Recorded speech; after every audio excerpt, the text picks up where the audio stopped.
જય શ્રી કૃષ્ણ મિત્રો. વિષ્ણુ સહસ્ત્ર નામનો પાઠ. વિષ્ણુ સહસ્ત્ર નામ સ્તોત્ર એ મહાભારતના અનુશાસન પર્વમાં ભીષ્મ પિતામહ દ્વારા યુધિષ્ઠિરને જણાવવામાં આવેલા ભગવાન વિષ્ણુના 1000 પવિત્ર નામો છે, જેનો પાઠ કરવાથી પાપોનો નાશ, મોક્ષ પ્રાપ્તિ અને ભય મુક્તિ મળે છે. નિયમિત પાઠ કરવાથી દુશ્મનોનો નાશ, સમૃદ્ધિ અને માનસિક શાંતિ મળે છે. ખાસ કરીને તુલસી કે પીપળા પાસે બેસીને પાઠ કરવાથી વિશેષ પુણ્ય મળે છે. મિત્રો, આપણે વિષ્ણુ સહસ્ત્ર નામનો પાઠ કરતા પહેલા આંખો બંધ કરી મનને શાંત કરવા પ્રથમ 51 ભગવાન વિષ્ણુના પવિત્ર નામનો જાપ કરીશું. પછી આપણે વિષ્ણુ સહસ્ત્ર નામનો પાઠ સાંભળીશું. વિષ્ણુ સહસ્ત્ર નામ. ઓમ વિષ્ણવે નમઃ. ઓમ ભૂતાત્મને નમઃ. ઓમ પરમાત્મને નમઃ. ઓમ પુરુષાય નમઃ. ઓમ અક્ષરાય નમઃ. ઓમ યોગાય નમઃ. ઓમ શ્રીમતે નમઃ. ઓમ કેશવાય નમઃ. ઓમ પુરુષોત્તમાય નમઃ. ઓમ શિવાય નમઃ. ઓમ સંભવાય નમઃ. ઓમ ભાવનાય નમઃ.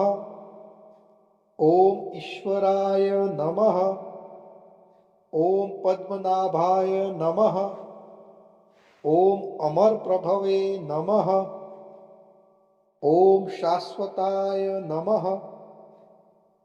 ઓમ કૃષ્ણાય નમઃ. ઓમ પવિત્રાય નમઃ. ઓમ પ્રાણદાય નમઃ. ઓમ પ્રાણાય નમઃ.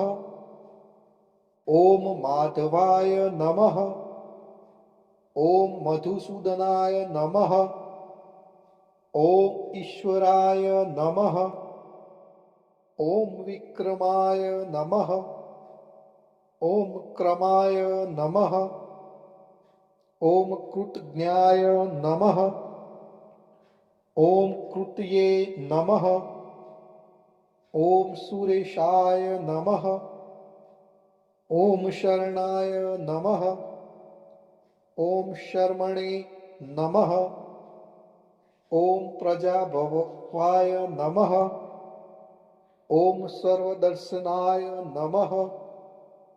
ઓમ અજાય નમઃ.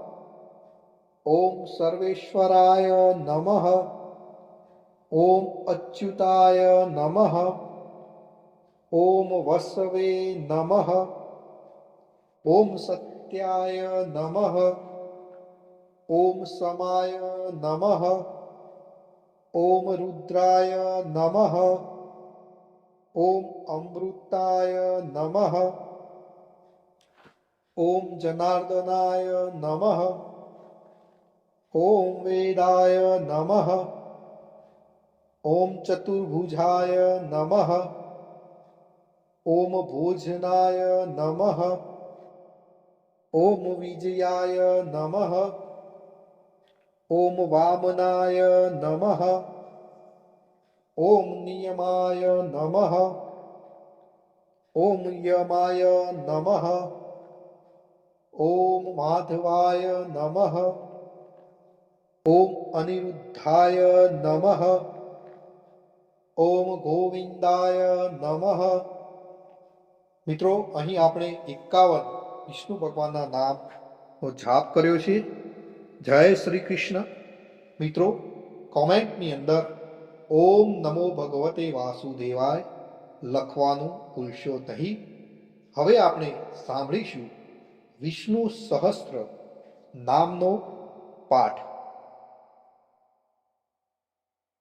વિષ્ણુ સહસ્ત્ર નામનો પાઠ મિત્રો આ રીતે છે, જે તમે સંપૂર્ણ સાંભળજો. અંત વિનાના હજારો સ્વરૂપવાળા, હજારો ચરણ, હજારો મસ્તક, હજારો સાંથળ અને હજારો બાહુવાળા પરમાત્માને મારા નમસ્કાર હો. હજારો નામવાળા અને હજાર કોટી યુગને ધારણ કરનારા એવા શાશ્વત બ્રહ્મ પુરુષને મારા નમસ્કાર હો. જેની નાભીમાં કમળ છે એવા ભગવાન વિષ્ણુને મારા નમસ્કાર હો. જલમાં શયન કરનાર શ્રી વિષ્ણુ ભગવાનને મારા નમસ્કાર હો. હે કેશવ, હે અનંત, આપને મારા નમસ્કાર હો. હે વાસુદેવ, આપને મારા નમસ્કાર હો. હે વાસુદેવ, આપની વાસનાથી એટલે કે આપની વ્યાપકતાથી ત્રણેય લોક વાસનાવાળા એટલે કે વ્યાપ્ત થયા છે, અને સર્વ પ્રાણી પદાર્થના આપ નિવાસ સ્થાનરૂપ એવા હે વાસુદેવ, આપને મારા નમસ્કાર હો.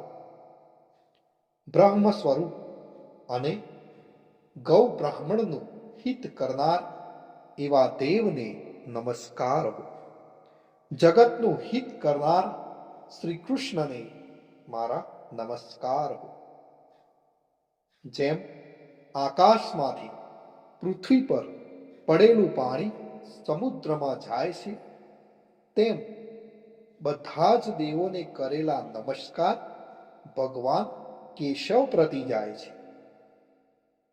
જેમાં શ્રી હરિનું ભજન અને પૂજન થાય છે, એવા આ માર્ગને નિષ્કંટક સમજવો અને શ્રી હરિના ભજન પૂજન વિનાના માર્ગને કુમાર્ગ જાણવો.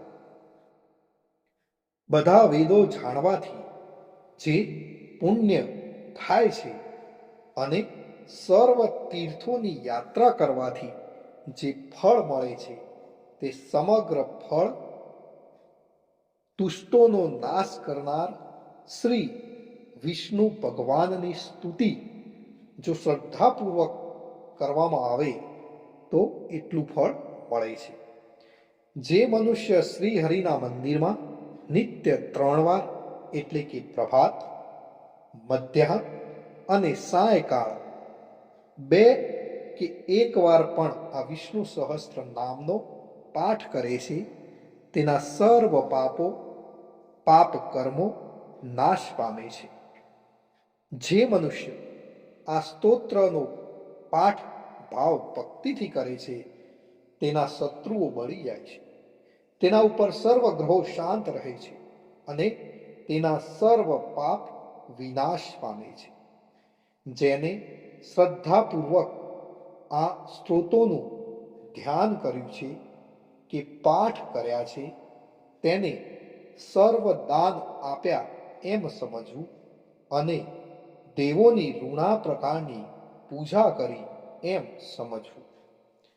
ભગવાન વિષ્ણુ કહે છે, જે મનુષ્ય દરેક બારસના દિવસે મારી સમીપ આ સહસ્ત્ર નામનો પાઠ કરે છે, તેને આ લોક કે પરલોકમાં કોઈ પણ ઠેકાણે ભય રહેતો નથી અને તેના કરોડો કલ્પનાના પાપ ધીમે ધીમે બળી જાય છે. એટલે હે અર્જુન, જે મનુષ્ય પીપળાની પાસે કે તુલસીની પાસે બેસીને આ વિષ્ણુ સહસ્ત્ર નામનો પાઠ કરે છે, તે કરોડો ગાયોના દાનનું ફળ પામે છે. વળી જે મનુષ્ય નિત્ય શિવાલય અથવા તુલસીના વનમાં બેસીને નિત્ય શ્રી વિષ્ણુ સહસ્ત્ર નામનો પાઠ કરે છે, તે મોક્ષને પામે છે અને તેના બ્રહ્મ ઇત્યાદિ ઘોર પાપ હોય તો પણ તે સર્વ નાશ પામે છે. એવું ચક્રધારી ભગવાન વિષ્ણુનું વચન છે. ઇતિ શ્રી જન્મ મહાભારત ભીમ યુધિષ્ઠિર સંવાદે શ્રી વિષ્ણુ દિવ્ય સહસ્ત્રના સ્તુતિ સંપૂર્ણ. મિત્રો, કોમેન્ટની અંદર જય શ્રી કૃષ્ણ લખવાનું ભૂલશો નહીં. આપ સર્વેને મારા જય શ્રી કૃષ્ણ, જય શ્રી કૃષ્ણ, જય શ્રી